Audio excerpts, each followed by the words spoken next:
साफ तौर पर राजनाथ सिंह का ये कहना है कि किसी माइक लाल में हिम्मत नहीं है जो किसानों की जमीन हड़प ले। फिर आप लोग किस माइका लाल में हिम्मत थी जो पुलवामा में अटैक कर गया? किस माइका लाल में हिम्मत थी कि लद्दाख में जमीन आ गई? किस माइका लाल में हिम्मत थी कि अरुणाचल प्रदेश की धरती गायब हो गई?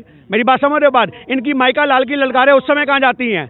इनकी माइका लाल की ललकारें उस समय कहाँ जाती हैं? ये इतने छाती ठोक ठोक के बाद बोलते हैं कि मैं देश नहीं बिकने दूंगा, मैं देश नहीं झुकने दूंगा, मैं देश नहीं मिटने दूंगा। सब कुछ तो होता जा रहा है, देश बिक भी रहा है, देश टूट भी रहा है, देश मिट भी रहा है। आज अरुणाचल प्रदेश का 4.5 किलोमीटर का एरिया चाइना ने ले लिया तो कहाँ देश बच रहा है? आज ये कह रहे हैं कि हम आश्वासन देते हैं। ऐसे आदमी की जुबान पर आप क्या भरोसा करोगे जो पल पल में बदल जाता है? मोदी सरकार को तो झूठ का एक अवार्ड देना चाहिए। अगर पूरे विश्व के अंदर कहीं पर एक पुतला बनेगा ना कि सबसे झूठा आदमी कौन, तो वो लिखा जाएगा मोदी। थोड़े टाइम बाद ये सवाल आएंगे बच्चों के पेपरों में, सबसे झूठा प्रधानमंत्री कौन, बच्चे लिखेंगे मोदी। सबसे ज्यादा देश को बेचने वाला कौन, बच्चे लिखेंगे मोदी। किसने देश को भ्रमित किया, मोदी। हिंदू मुस्लिम को किसने भड़काया, मोदी। राम मंदिर को किसने बुनाया, मोदी। हर सवाल पे मोदी होगा। नोटबंदी में बच्चों की हत्या किसने करी, मोदी। गुजरात में दंगे हुए कौन जिम्मेदार, मोदी। दिल्ली में दंगे हुए कौन जिम्मेदार, मोदी। किसानों की शहादत का जिम्मेदार कौन, मोदी। इन चीजों की उपाधि मिलेगी आने वाले टाइम में। बीच की स्थिति है, बीच का जो रास्ता है वो किस तरीके से निकलने वाला है? आप तो ऐसे ही अड़े रहेंगे। बीच का रास्ता ये है, इतनी बड़ी हाईवे आपको दिख रही है ना, थोड़ी देर के अंदर इधर प्लॉटिंग होनी शुरू हो जाएगी। नहीं समझे बात? 40-40 गज के एक छोटे छोटे फ्लैट बनेंगे। समझ रहे बात? जो 2 परिवार वाले आदमी वो 40 गज का मिलेगा, जो सिंगल आदमी है उसके लिए 25 गज का मिलेगा। जो कहने का मतलब है बहुत ज्यादा परिवार के लोग हैं वो डबल मंजिल बनेगी। ग्राउंड फ्लोर पे रसोई होगी, ऊपर बंदा रहेगा, छत पे तिरंगा लहराएगा। समझ रहे हो बात? ये गाजीपुर के जितना हाईवे है यहाँ प्लॉटिंग होनी शुरू हो जाएगी अगर सरकार नहीं मानेगी। मेरी बात आपको आप ध्यान रखना, क्योंकि आपने देखो सिंधु बॉर्डर में पक्की रसोइयां बनानी शुरू कर दी हैं। अभी थोड़े दिन में ईंट की सेवा शुरू हो जाएगी, थोड़े दिन में सीमेंट की सेवा शुरू हो जाएगी। सर ये हम लोग घरों से ले आएंगे, यहाँ छोटे छोटे अपने पक्के मकान बना लेंगे। बारिश है, बरसात है, आंधी है, तूफान है, हमें कोई टेंशन नहीं है। उसके पेट में जो गर्भ में बच्चा पल रहा है वो भी आगे जाके दूसरा भगत सिंह बनेगा, क्योंकि वो यहाँ धरती पे भगत सिंह का रूप देख रहा है हर एक किसान के रूप में। आज इस आंदोलन में छोटे छोटे बच्चे आ रहे हैं वो आगे जाकर दूसरे राजगुरु बनेंगे। आज हमारे देश के लोग जो हैं वो शहादत देने के लिए सबसे पहले आगे रहते हैं। आज यहाँ जितनी शहादतें सरकार को चाहिए हम देते आएंगे। मैं 4 लाइनों में अपनी एक बात करता हूँ कि हर उड़ती हुई आवाज दबाई नहीं जाती, हर उड़ती हुई आवाज दबाई नहीं जाती, इनकलाब की आग बुझाई नहीं जाती। जब हुकूमतें हो जाए तानाशाही तो गर्दनें कटाई तो जाती हैं पर झुकाई नहीं जाती। देखिए ये हौसले की परीक्षा हो रही है किसान के, क्योंकि आज मुझे लगता है कि दुनिया में अगर सबसे ज़्यादा संयम कोई रखता है तो वो किसान रखता है। उसकी फसल आपको पता ओले पड़ते तब खराब होती है, सूखा पड़ते तब खराब होती है। एक किसान के पास जब कोई चारा नहीं होता तो वो आत्महत्या कर लेता है, पर वो अपने संयम जो है वो बना के रखता है, बरकरार रखता है। तो सरकार जो है वो लगातार जो ये मीटिंगें कर रही है वो उनके हौसलों को तोड़ना चाह रही है। अगर किसी आदमी को तोड़ना हो ना तो उसके पक्ष में फैसला कभी मत दो और उसको बार बार उलझा के रखो। तो सरकार सोच रही है कि मैं किसानों को उलझा के रखूंगी तो शायद जो मीटिंग है वो विफल होने के बाद सरकार जो है इतना किसानों को मजबूर कर देगी, एक मानसिक दृष्टि से इतना कमजोर कर देगी कि उठ के घर चले जाएंगे। पर सरकार की गलत फहमी है। मेरी बात आप समझ रहे हो? जो अन्नदाता जमीन का इतना नुकसान खाने के बाद, इतनी फसलों के बर्बाद होने के बाद भी बार बार अपनी फसल वहीं उगाता है। एक बार फसल खराब होती है वो फिर उगाता है, 2 बार खराब होती है फिर उगाता है। तो सरकार जितनी मर्जी कोशिशें कर ले किसान यहाँ से नहीं उठेगा। सरकार ने जो अपनी मंशाएं रखनी है मनगढ़ंत वो रख सकती है। सरकार इस आंदोलन को दबाने के लिए, इसको खत्म करने के लिए, बदनाम करने के लिए लगातार कोशिशें कर रही है, पर उनकी कोशिशें सब फेल होती जा रही हैं।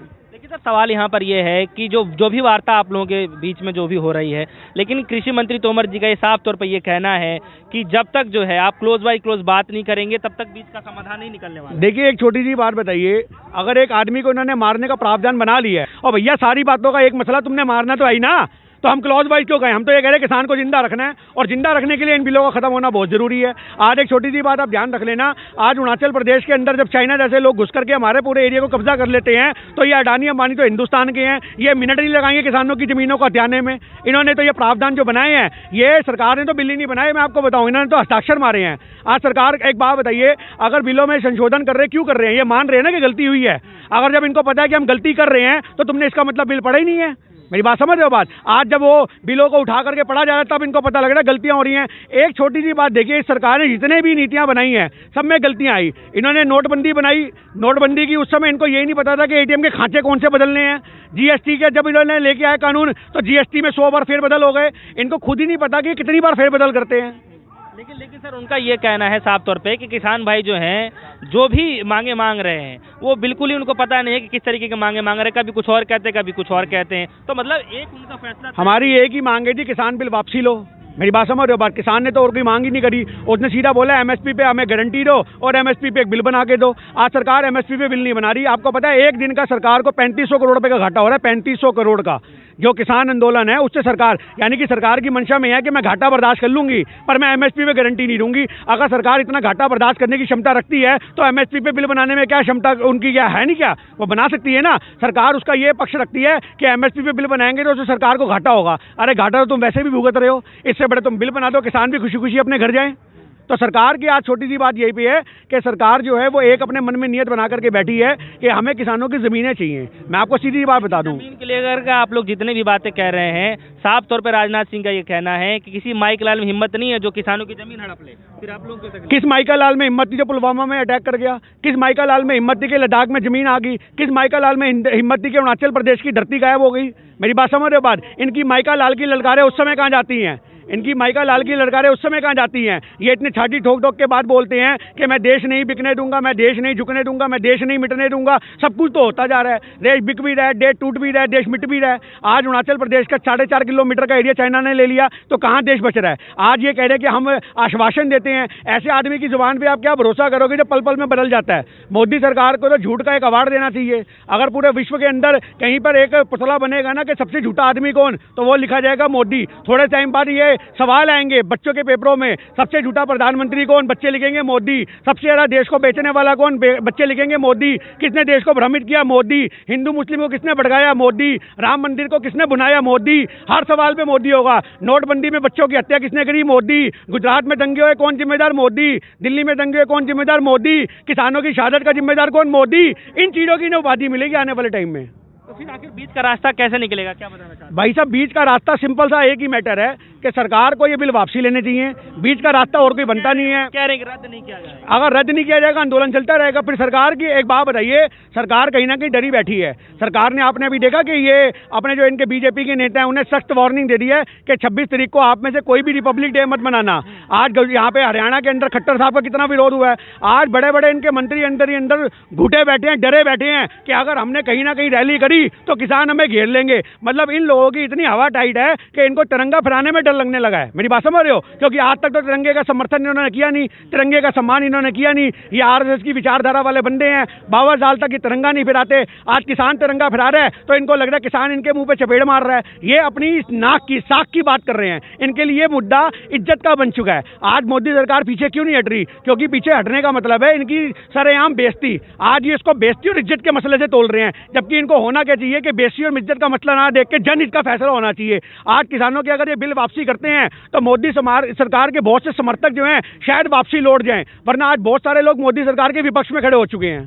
तो आप कह रहे हैं कि जब तक बिल वापसी नहीं होगा घर नहीं जाएंगे। सरकार इस पड़ी हुई है कि जब हम जो है बिल रद्द नहीं कराएंगे तो ऐसे में बीच की स्थिति है, बीच का जो रास्ता है वो किस तरीके से निकलने वाला है? आप तो ऐसे ही अड़े रहेंगे। बीच का रास्ता ये है, इतनी बड़ी हाईवे आपको दिख रही है ना, थोड़ी देर के अंदर इधर प्लॉटिंग होनी शुरू हो जाएगी।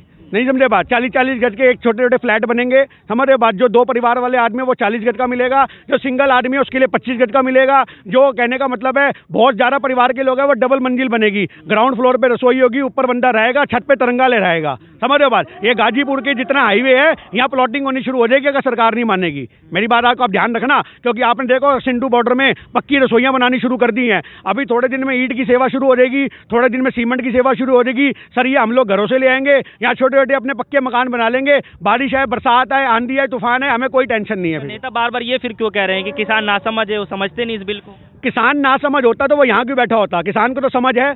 आप इनके नेताओं से बिलों के बारे में पूछो। आज 3 बिल हैं। एक है कॉन्ट्रैक्ट फार्मिंग, मेरी बात आप समझ रहे हो बात? एक है कि 1 नेशन और 1 मार्केट, और एक बिल है इनका एसेंशियल गुड 1955 का। जो एसेंशियल गुड 1955 का उसे इन्होंने खत्म किया। उसके खत्म करने का सीधा एक नुकसान हुआ तो जमाखोरी बढ़ेगी। आज आपने देखा कि इन्होंने चालान बना दिए कि अगर बाइक के आगे तो शीशे नहीं होंगे तो 500 रुपए का जुर्माना।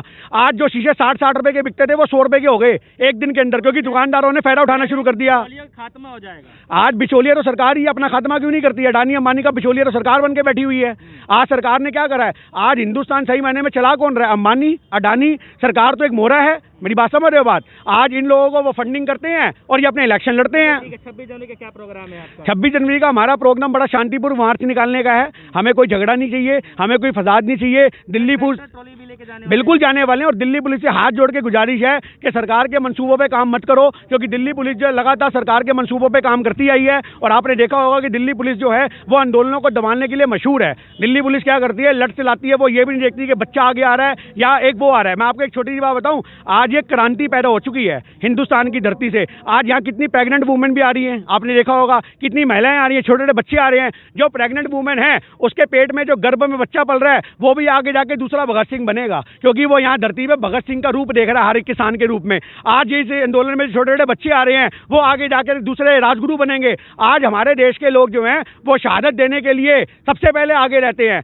आज यहाँ जितनी शहादतें सरकार को चाहिए हम देते आएंगे। मैं 4 लाइनों में अपनी एक बात करता हूँ कि हर उड़ती हुई आवाज़ दबाई नहीं जाती, हर उड़ती हुई आवाज़ दबाई नहीं जाती, इनकलाब की आग बुझाई नहीं जाती। जब हुकूमतें हो जाए तानाशाही तो गर्दनें कटाई तो जाती हैं पर झुकाई नहीं जाती। फिलहाल आप लोग अड़े ऐसी तरीके से आंदोलन हम अड़ नहीं रहे, हम तो सरकार के आगे हाथ जोड़ करके अरदास कर रहे हैं कि हमारे किसान भाइयों की जो एक मांग है छोटी सी उसको माना जाए। अगर आंदोलन जारी है और वो चलता रहेगा, तो आंदोलन जारी रहने वाला है। कुछ किसान भाइयों का यह भी कहना है कि जब तक बिल वापसी नहीं, घर वापसी नहीं, उधर केंद्र सरकार जो है लगातार जो है ये कहती रही है कि बिल जो है रद्द नहीं किया जाएगा। 26 जनवरी को लेकर के एक बड़ा असमंजस आ रहा था सामने कि क्या 26 जनवरी को जो है भारी संख्या में जो किसान भाई हैं ट्रैक्टर ट्रॉली लेकर के हैं, क्या वाकई में दिल्ली में जा पाएंगे, किस तरीके से करेंगे। जो भी पूरा कार्यक्रम था उसको देखते हुए जो सुप्रीम कोर्ट ने साफ तौर पे तो ये मना कर दिया है कि जो है हम इस पर कोई कार्रवाई नहीं कर सकते, नहीं कोई इस पर निर्णय ले सकते हैं। वो जो भी कुछ करना होगा, जो लॉ एंड ऑर्डर है वो दिल्ली पुलिस को ही संभालना पड़ेगा। हालांकि किसान भाइयों को जो है साफ तौर पर कहना है कि जब तक बिल वापसी नहीं तो घर वापसी नहीं। फिलहाल के इतना ही, जुड़े रहेगा हमारे साथ, देखते रहिएगा DSO न्यूज़। धन्यवाद।